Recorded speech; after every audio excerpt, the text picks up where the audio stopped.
बाजार में चलते हुए मेरी तवज्जो एक अजीबोगरीब इश्तहार ने खींच ली, जो एक दुकान के बाहर आवेज़ा था। इस पर लिखा हुआ था, यहाँ पर दिलों की मरम्मत और इलाज का काम किया जाता है। मैं हैरान होकर दुकान में दाखिल हुआ तो एक बूढ़े शख्स ने मुस्कुराते हुए मेरा इस्तकबाल किया। उसने शायद मुझे कई बार वो इश्तहार पढ़ते और हैरान होते हुए देख लिया था। मुस्कुराते हुए कहने लगा, हाँ, मैं ही दिलों की इस्लाह और इलाज करता हूँ। यहाँ वही आता है जिसका दिल उसके काबू में ना हो। फिर उसने मेरा हाथ पकड़कर कहा, तुम ज़रा इधर मेरे करीब आओ। उसने अपना दायां कान ऐन मेरे दिल के मुकाम पर रख दिया और आंखें बंद कर लीं, जैसे गौर से कुछ सुन रहा हो। चंद सानियों के बाद उसने आंखें खोली, मुस्कुराते हुए कहा, तुम्हारे दिल की धड़कन में मामूली सा खलल है।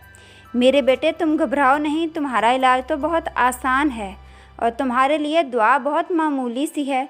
मैं यहाँ दिलों का इलाज उनकी नवैयत और हालत के हिसाब से करता हूँ। मुझे इश्तियाक हुआ और पूछ बैठा, ये दिलों की इकसाम क्या होती हैं? वो मुस्कुराया, कहने लगा, ये हमारा विरासती इल्म है। मेरे बाप ने जो कुछ मेरे दादा से सीखा था वो सब मुझे सिखा दिया था। तो इस तजर्बे के मुताबिक दुनिया के अंदर दिलों की इकसाम कुछ इस तरह से हैं। एक वजाहतें करने वाला दिल, एक ज़ख्मी दिल, एक दिल जो ज़िबा हो चुका है, एक नर्मल कोमल दिल, एक गहरा दिल, एक जलता हुआ दिल, एक गरक होता हुआ दिल, एक टूटा हुआ दिल, एक गमज़दा दिल, एक सेहतमंद दिल, एक उदास दिल, एक बीमार दिल, एक बेहोश, एक मजबूत मगरूर दिल, मसरूर दिल और एक लंबी फहरिस्त है। बस तुम पाकी बयान करते रहो, जो सब दिलों को फेरने वाला पाक परवरदिगार मुकल्लबुल कुलूब है। मैंने उनसे कहा, जनाब, एक तालाब आपके पास कुछ पूछने आया था, आपने उसे 1000 दरियाओं में बांट दिया। वो हंस दिया और मुसलसल मुस्कुराता रहा। ये हंसी एक दाना और आरिफ शख्स की थी। मुझसे कहने लगा, मेरे बेटे, घबराने या परेशान होने की चंदा ज़रूरत नहीं। मेरे पास आने वाले ऐसे ही मुतहय्यर आते हैं, मगर मेरे एक नुस्खे से मुतमिन होकर वापस चले जाते हैं। जिसने भी ये नुस्खा इस्तेमाल किया और थोड़ी सी कोशिश की तो उसका दिल और वजूद सेहतमंद हो गया, सिवाय उसके कि जिसके मुतल्लिक आसमानों से कोई और फरमान आ चुका हो। मुझे ज़रा कागज़ और कलम पकड़ाना, मैं तुम्हारे लिए नुस्खा तजवीज़ करता हूँ।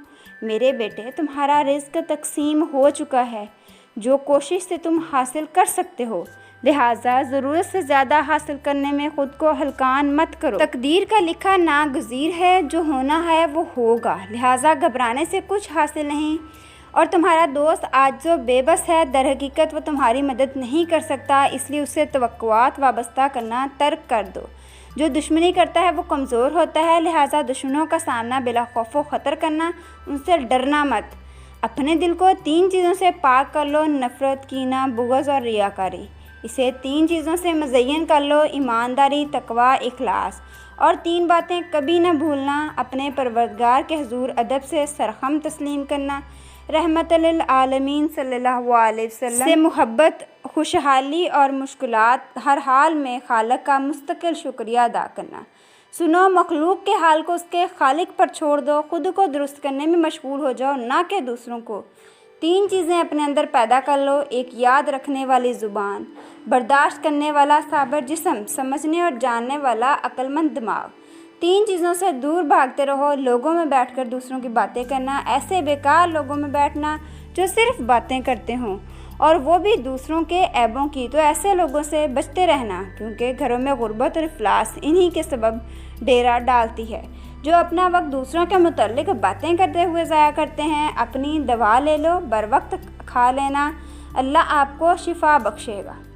ओ खुदाया, मैंने यूँ महसूस किया जैसे मैं दोबारा पैदा हुआ हूँ। मैंने इस नुस्खे को खुले दिल से कबूल कर लिया और घर चला गया। उसके बाद मैंने हर वक्त उस नुस्खे को अपनी आँखों के सामने रखा, उन नसीहतों पर अमल करता रहा और वाकई मुझे आराम मिलना शुरू हो गया। मेरे दिल की धड़कनें एतदाल में आ गईं।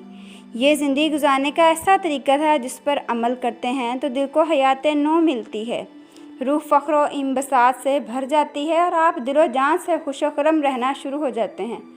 अमल करने से हो सकता है आपके और मेरे भी दिल को शिफा मिल जाए। अल्लाह करीम तमाम दिलों के लिए आसमानों से शिफा नाज़िल फरमाए, आमीन या रब्बुल आलमीन। ये तो प्यारे व्यूवर्स, कैसी लगी आपको ये इंटरेस्टिंग सी कहानी? उम्मीद है पसंद आई होगी। अगर आप इस चैनल पर नए हैं तो हमारे चैनल को सब्सक्राइब करना ना भूलें और साथ बेल आइकन को प्रेस करना ना भूलें ताकि आपको इस तरह की तमाम वीडियोज़ बर वक्त मिल सकें।